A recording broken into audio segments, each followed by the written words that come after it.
Nature teaches us that life has seasons, times of growth, times of rest, times of planting, and times of harvest.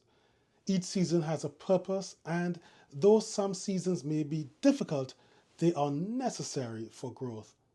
In Ecclesiastes 3:1, we read, "To everything there is a season and a time for every matter under heaven." Just like the changing season, our lives experience ebbs and flows, but God is with us in every season.